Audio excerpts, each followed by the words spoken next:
Good morning, ladies and gentlemen. My name is llBonkll, and welcome back. Or just welcome if you're new.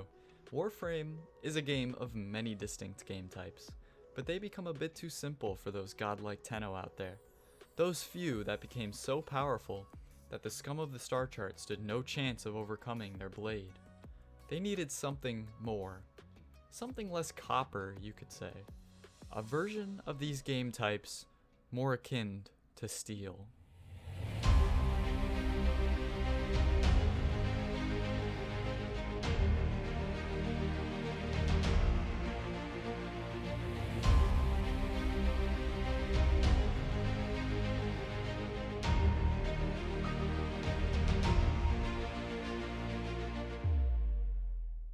Today we talk about Warframe's intro endgame, the Steel Path.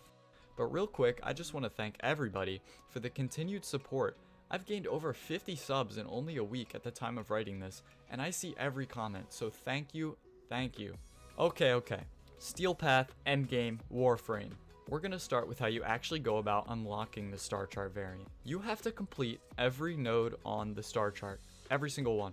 Except these ones that I'm about to list. You don't have to complete these specific missions. These include Mutalist Alad V, Jordis Golem, Dark Sectors, Lua entirely, and the Kuva Fortress entirely. And finally, with the new addition of the Zeraman 10-0, they have added that to the exclusion list, so you won't have to do that either.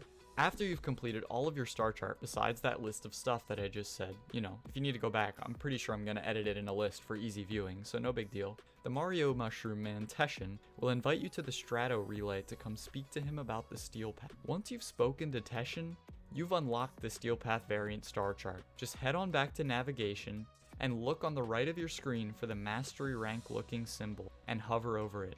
There should be a higher mastery rank looking symbol around that initial one that you will have to click to change your star chart to the Steel Path.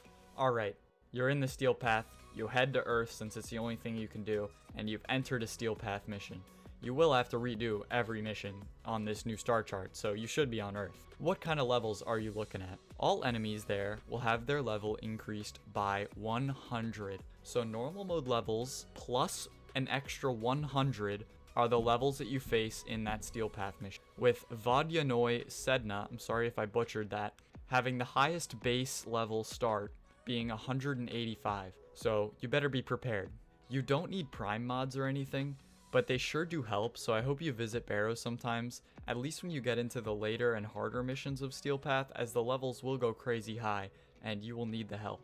Enemies in Steel Path also gain a bonus of 150% health, armor, and shield. These guys are very, very tanky. There are also special mission versions in the Steel Path in a special section near alerts. This area is the Steel Path Incursions. Incursions are 5 randomly selected Steel Path missions each day, and they each reward a guaranteed 5 Steel Essence, which we will get into in a sec. In addition to any that you earn naturally during the mission, by the way, so it's a good deal. This is the way I personally unlock most of the star chart nodes in the Steel Path variant of the star chart, is just by doing the incursions to get the mission unlocked. Because I don't have time to just go farm everything, but incursions are helpful, and you get decent rewards. Okay, so, mission rewards for killing these bums. Junction and mission nodes grant you mastery points separate from the normal star chart, letting you amp up your mastery more consistently again. All Steel Path missions give you a bonus of 100% drop chance to resources and mods. These bonuses stack with blessings, resource drop chance boosters, mod drop chance boosters, and dark sector bonuses, as well as any frame loot drop bonuses that you have. Lastly, you are rewarded with both Steel Essence, a currency used at Teshin, for rewards such as the Operator Skin, Riven Ciphers, Arcane Adapter, Relic Packs, Stance Formas, 2 Alright Amphiras, I've heard mixed opinions. I'm totally unbiased, of course, mods that rotate, Teshin Bauble, glyphs that rotate. Then there's the weekly reset items that there's 2 of every week, and will be one of the following list. There's the Umbra Forma, Kuva, Kitgun Riven mod, 3 Formas, that's right, 3 whole big Formas, the Zaw Riven mod, 30,000 Endo, Rifle Riven mod, and a Shotgun Riven mod. Keep in mind, again, only 2 of that list will be at Teshin every week. Steel Path Weapon Arcanes. these are the other reward that will drop within your missions, and these are where it's at.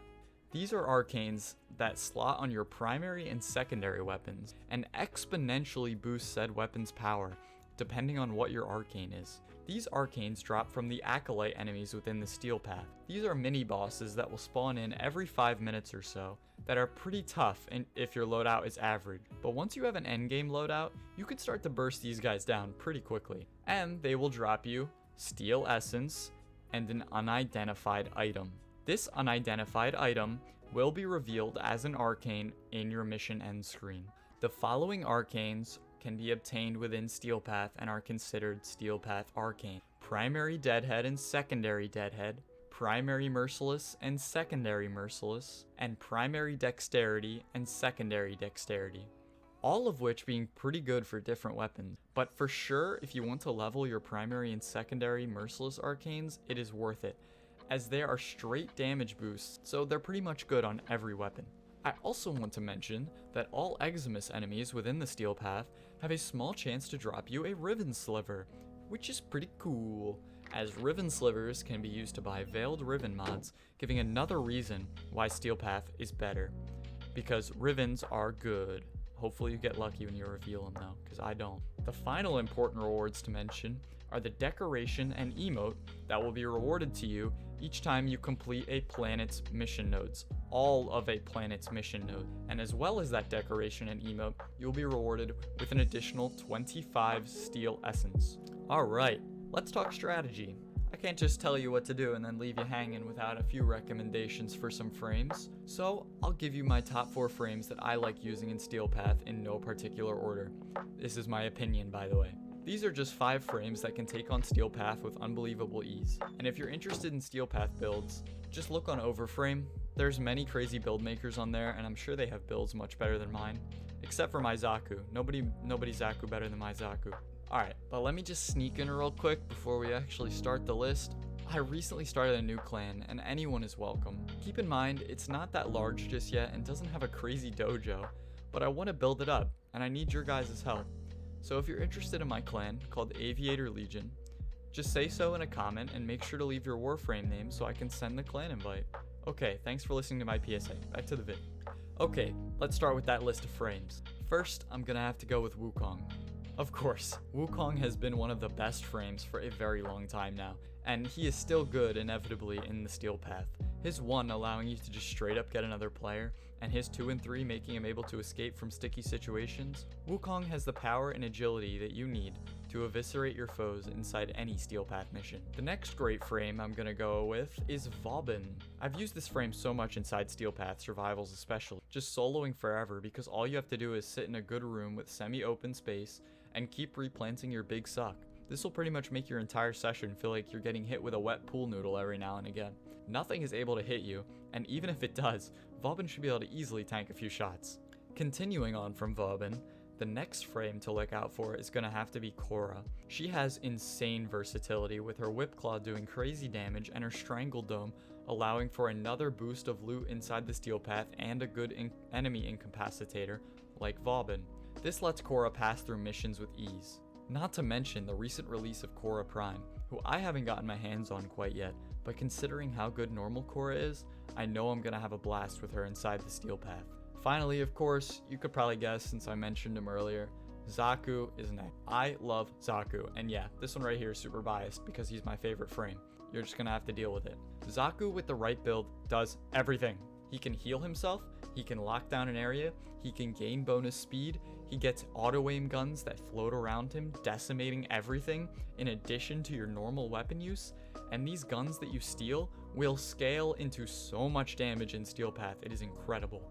And his 4 will not only grant that previously mentioned bonus speed, but freeze all of your ability timers, allowing them to last, with the right build, pretty much the entire mission, if you are able to consistently cast your 4 before the previous use of it ends. Yeah, it takes a decent amount of energy drops, which you will probably get in Steel Path because of the just pure amount of enemies that are going to be running at you. So these abilities will pretty much feel like they're infinite, and you will feel like a god. So play Zaku, and if you want my build for Zaku, I'll make a whole video on it because it's really good. I love him. Honorable mentions for Steel Path frames that can still do pretty good are Necros, because he's a crazy tanker and gives extra loot, Zephyr, who has crazy crowd control and he is a good alternative if you don't have Vauban, and finally Baruch, because everyone sleeps on Baruch and he's really good. That's pretty much all I got for Baruch. Just play Baruch and you'll know why everyone sleeps on him. He's fucking amazing. Okay, that's the Steel Path guide and some Warframe recommendations to get you started. I really hope you enjoyed and you have fun in the Steel Path. And if you did, a like would be super appreciated. And if you're interested in Warframe content like this, drop a sub, as I'm trying to be more consistent with uploads, aiming for Sunday or Monday every week. If you have any vid suggestions, leave them down below. Again, thanks for the crazy channel growth, everyone. Have a great night.